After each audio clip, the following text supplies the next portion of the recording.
Mr. Smith, you want to start? I guess we could have public comment if anyone wants to do that. Mr. Linden, You have to go, do you want me to go over there? if you don't mind, to be consistent. Good. That was a test. May I have an agenda? Are we totally paid for this now? My understanding is we'll have it projected on the board during it. How can I read ahead? It's online. My printer's not working. The agenda's online. The printer's not working. Some of us work all day. It's on the website. Some of us work all day. We don't have time to sit there and print out. I can't This get agenda the- came on at the last minute. To the school district website. I can't My get printer's it. not working. I couldn't do that. We don't let you on? Usually you have a printed agenda. Hey, want to give me your Wi-Fi? Why don't you give us your copy, Dave? Why don't you give us your copy, Dave? I didn't realize that you were trying to be smart. I didn't No, realize- I'm not trying to be smart. We don't have an agenda. I work all day and I have an hour and a half commute. My printer's not working, so I can't put it on. Okay, yes. So people want to read the agendas. Consistency. And you don't even put it out early. It's the day of. I work all day.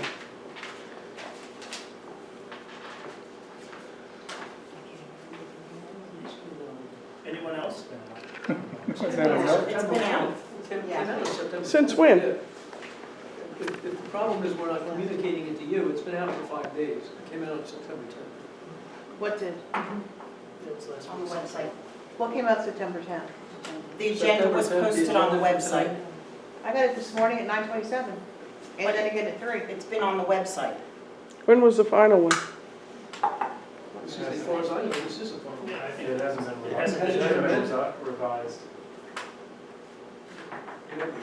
When I hit the website, it tells me my browser needs to be updated. I don't have the money to do it right now, so I can't get on the website. I get it from PSD, inside PSD. Okay. Oh, who cares, right? Okay, all the items on the agenda this evening are textbooks for approval. So the first one, we have instructional materials. Mr. Dyer's here from the business department to share a textbook that he's proposing. We are looking to adopt the updated version of our international business textbook. The current edition, copyrighted 2001, as we all know, lots changed international business-wise and global economics. So the new version of the textbook, produced by the same publisher, this has updated information as far as current events, facts and figures, to give a more accurate picture of what the global economy looks like today. There you can see the cost. It's in the proposal, $82.25 per quarter or per textbook. But we're only looking for a 30 textbook hardback edition Could you for just hold classroom. it still? So it'll be a classroom edition.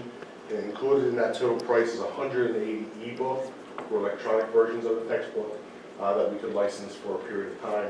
Students can use at home, study, do research, etc. So the 30 hard copies are priced at $5 a piece, and then the rest of it is the licensure of the ebook.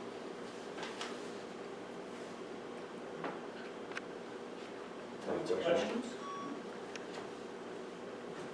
So what's the total cost of that? It's 30 copies times 82.25, and the ebooks are included in it? Is that what I? Well, the ebooks are an additional 13.71 per copy. The 82.25 is the list price, the catalog price. With our volume discount and relationship to Cengage, they give us the discount. They're encouraging us to use the ebook. You're right.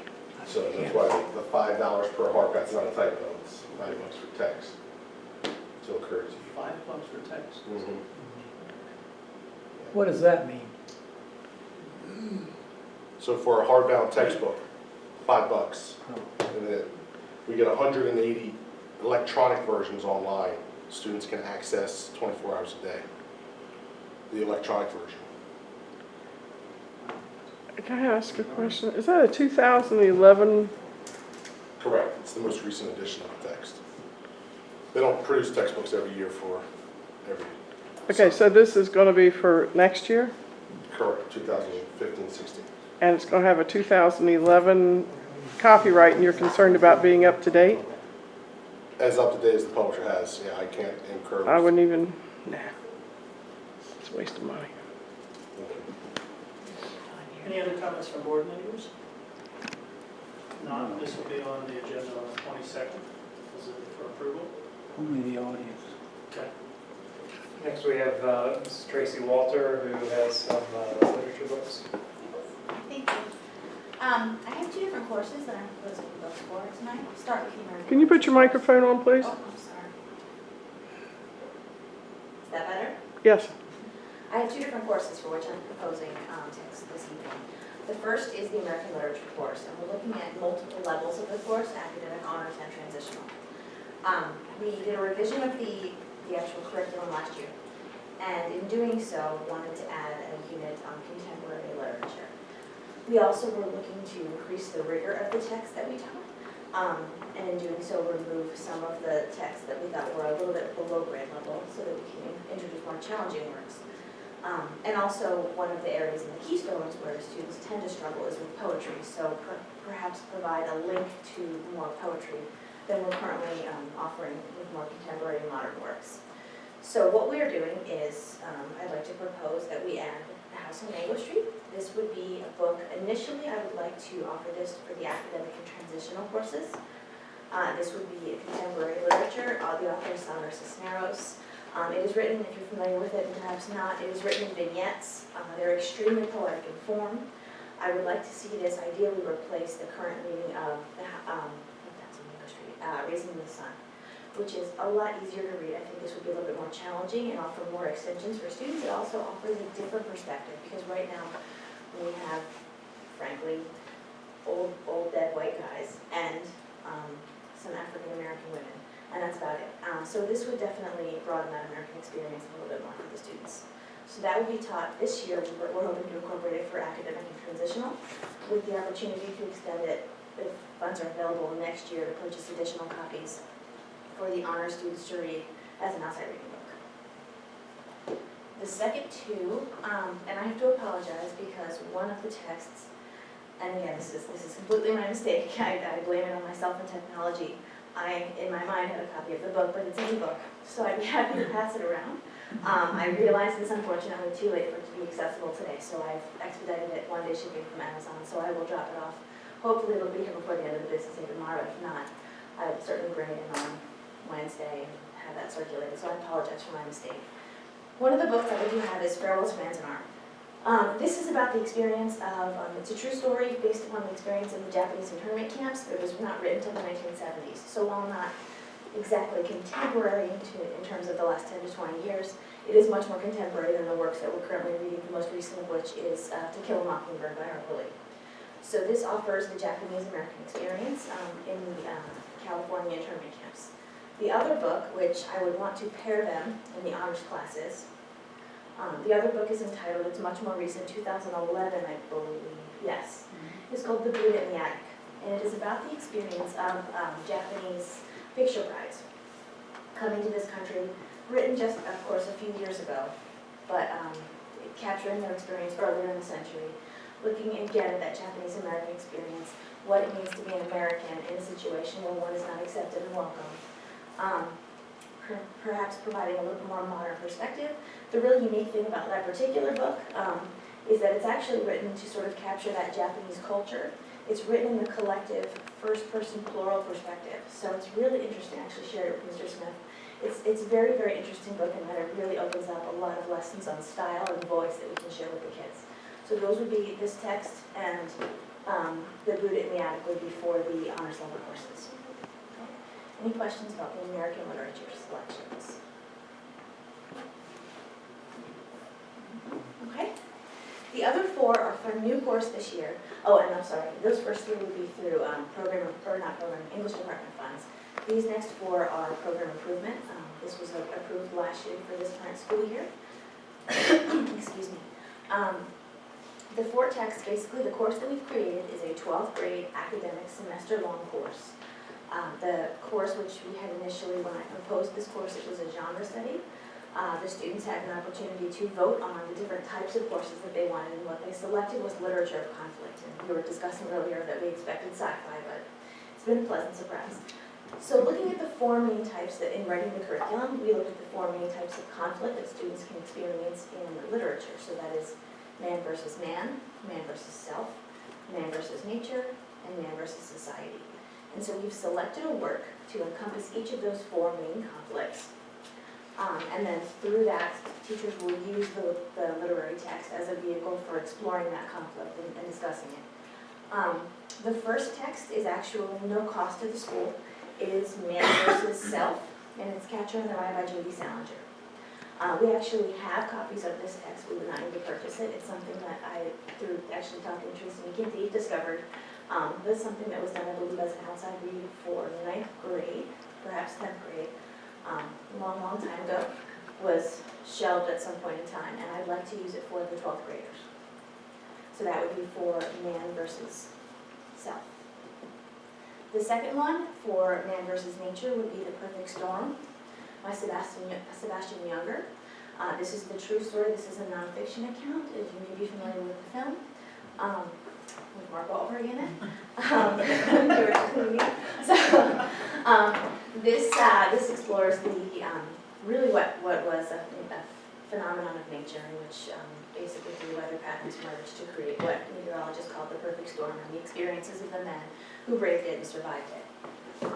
The next book would be for Man versus Man, and this is Black Hawk Down. We would not, to be clear, be showing the film. This is an R-rated film. It would not be shown in the English classroom. I've read this book. This is also, again, a true story of the experiences of Army Rangers and Deltas in Mogadishu in Somalia. It's an amazing, amazing story. It is beautifully written by Mark Bowden. It really captures, I think, one of the most amazing things. We also looked at Lone Survivor for this particular conflict. But this was, I think, the most impressive because he does such a wonderful job with his journalistic voice of capturing without bias the different perspectives of each of the people involved.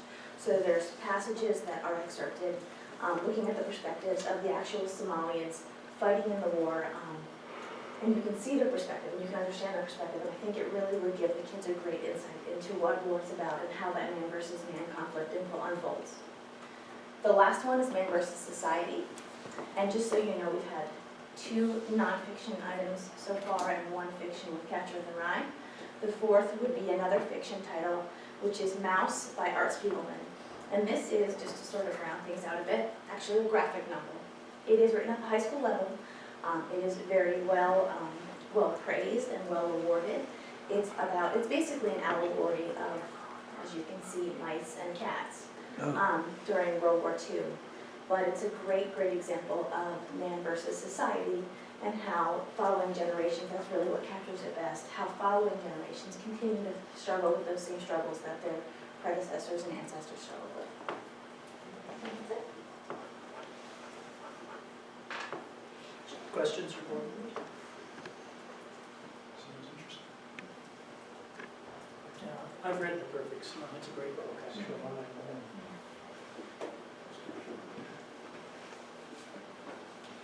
I have a question. Well, let's wait for public comment.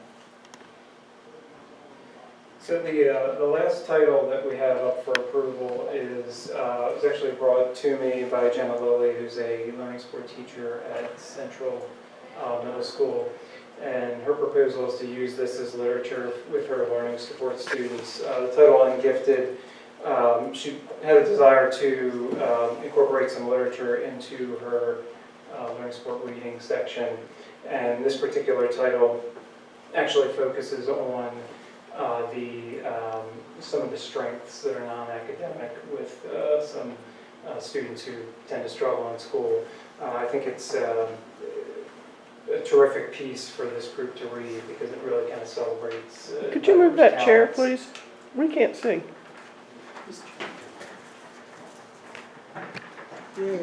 Thank you.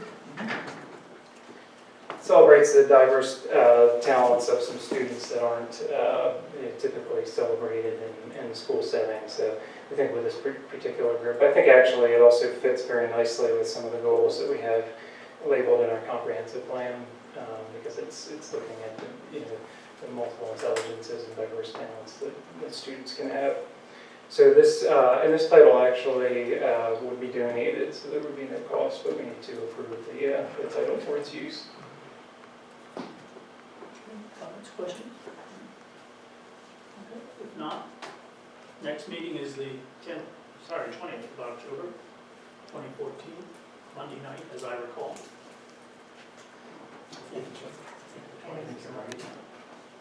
So we will have motions on for these books on Monday night, the 22nd. If there are no further board comments, questions? Is there any presentation to the students on the treatment of American prisoners in World War II by the Japanese in the internment camps? You have the Japanese internment camp in America. I just wondered if there was an equal presentation of the prisoner of war camps in Japan. That's an excellent question. The course itself is a literature course focused on how conflict is represented throughout literature, not necessarily as a survey of treatment of victims in times of war. I would expect and suspect that those same topics are covered in world and American history courses, but this is an English course.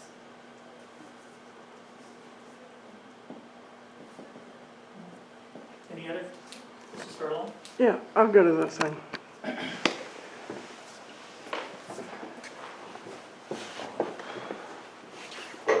Super Long, West Rock Hill Township. Could you repeat the remark you made about the dead white men, please?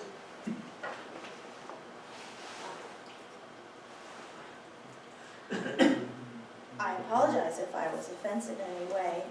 No, just repeat the remark. I want to hear. I don't remember exactly what I said. I apologize, but it was, my intended message was that we have, in an American literature course, we study Poe, we study Whitman, we study, Longfellow, we study an array of what tend to be male Caucasian writers. And so it is only in modern and contemporary times that we see people of color and women entering the literary scene in American literature. So that is something I want to embrace, and I want to show the students that, American literature isn't just Mark Twain and Robert Frost. It's much more rich, it's much more, it represents who they are, more so than... And you have to disrespect those people you just named in order to bring out that. That was new not my intention. attempt. If that's how I made you feel, then I'm certainly No, I very think sorry. that's how you intended it. I mean, that's a derogatory remark about some remarkable authors. Now, I agree that, yeah, it needs to be a broader thing, and it's unfortunate that back then women and other groups were not heard, but that doesn't take away from the talent and gifts that these people gave to us. And I do resent that. I think it's a racist and remark, and I think it's a gender biased remark. I mean, these people lived in their time. They personally did not try to take away from other people. Mrs. Furlong, if I may, please accept my sincere apology. That was certainly not my intention, I assure you. Well, I just think it's But irresponsible. if I may, we have not removed any of those authors from the curriculum. We still teach them with as much passion and as much gusto that we always have. They're still very much a part of our curriculum and very much a part of the American canon that we value and that we teach students. And when you say that in front of the students, do you believe that it makes those students want to embrace those authors, that all of these are highly esteemed? Mrs. Furlong, you made your comment, and I think you made your point. I'm just wondering, We're not how does having a that come debate across tonight, to the please. students? You don't even know whether she speaks to the students about this. Well, she So, did to us. This is a public meeting. And she's apologized. I think Yes. we've heard your discomfort. Well, I would prefer that our students not hear those types of categorizations of some very talented people. Of course. Anyone else for public comment? There. Yes, please.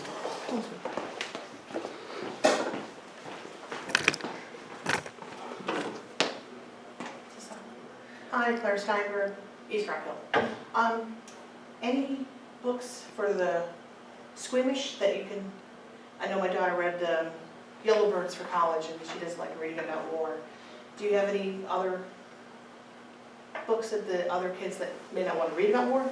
Oh, Or is it mandatory that they learn about war? Or? you mean alternative selections? Yeah. We always provide students with alternative selections. If there's something that students are uncomfortable with, we would never force a student to read something. Okay.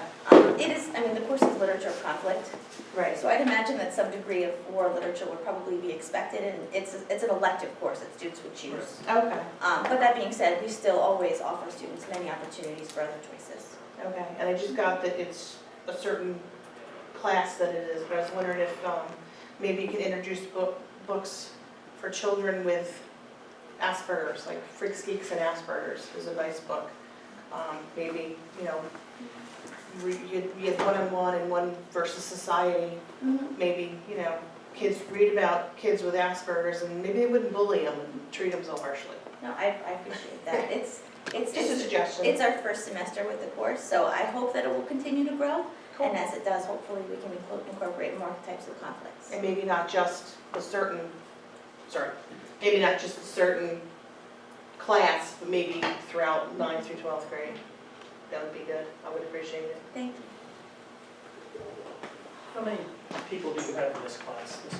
Or I assume it's being given in the fall, correct? Yes, right now there's two sections running in the fall, one section running in the spring.